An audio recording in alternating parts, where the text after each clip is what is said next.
네, 여러분 안녕하세요. 칩스입니다. 야곱이 형을 피해서 외삼촌 라반이 있는 밧단 아람으로 출발을 했고 결국 그곳에 도착을 합니다. 그런데 문제가 야곱은 지금까지 삼촌을 만난 적이 한 번도 없었습니다. 그래서 삼촌 얼굴을 전혀 알지 못했고 삼촌 집이 어딘지도 모르고 있는 상황이었었습니다. 그냥 어머니의 말대로 그냥 밧단 아람으로 그냥 가버렸었던 겁니다.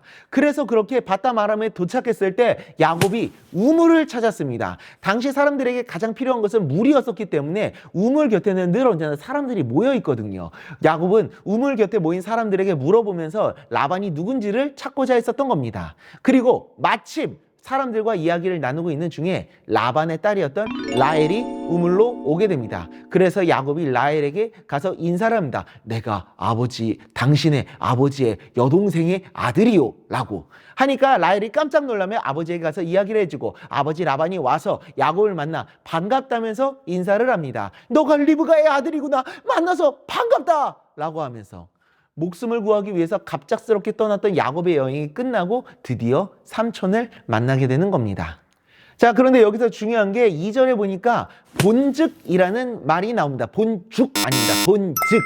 이는 야곱이 우물을 보게 되었다는 말로 하나님께서 야곱에게 보여주셨다라는 것을 뜻합니다. 하나님께서 야곱을 인도해 주셔서 밧단 아람까지 오게 하시고 그리고 그곳에서 우물을 보게 하셔서 그곳까지 인도해 주셨다라는 겁니다. 모든 것이 하나님의 인도하셨다는 것을 말하죠. 그리고 6절에서도 또 본즉이라는 말이 생략되어 있는데 즉 하나님께서 라헬이 오고 있다는 것도 야곱으로 하여금 보게 하셨다라는 겁니다. 그래서 라헬을 만날 수 있도록 세밀하게 인도해 주셨다라는 것을 의미합니다.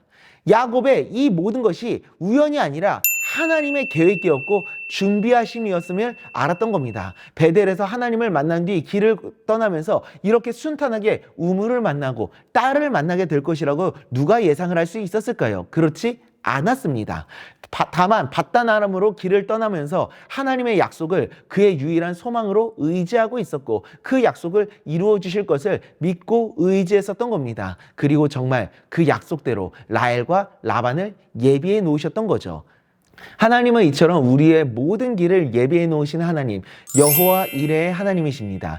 준비하시는 하나님이시란 뜻인데요. 우리를 향한 세밀한 계획을 세우시고 그 계획대로 예비해 놓으신 길로 우리들을 인도해 주시고 우리를 만나 주시고 우리를 향한 하나님의 뜻을 이루어 가시는 분이십니다. 그러니 우리는 우리가 갈 바를 알지 못하고 내가 어느 길로 가야 할지 알지 못하더라도 내 발걸음을 인도하시며 예비해 놓으신 그 길로 나를 인도해 주셔서 결국 하나님께서 약속하시고 계획하신 그곳에 있게 하시면 우리의 모든 삶을 하나님의 은혜로 채워주실 겁니다.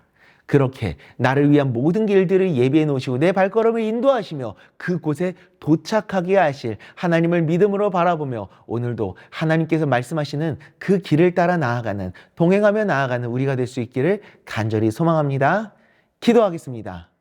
하나님 아버지, 야곱이 우물을 보고 라헬을 볼 수 있었던 것도 모두 하나님께서 보시게 하시는, 즉 모든 것이 하나님의 인도하심이었다라는 사실을 오늘 우리가 나누었습니다. 아버지 하나님, 하나님은 이처럼 내 모든 삶을 세밀하게 감찰하시고 계획하시고 돌보시고 인도하시는 신실하신 하나님이신 줄 믿습니다. 그 하나님을 내가 온전히 믿음으로 바라보며 나를 결국에는 하나님께서 계획하시고 예비하신 곳에 놓아주실 하나님을 믿음으로 바라보며 오늘도 주님의 말씀을 따라 살아가는 우리가 될 수 있도록 은혜 내려 주시옵소서. 예수님의 이름으로 기도드리옵나이다. 아멘.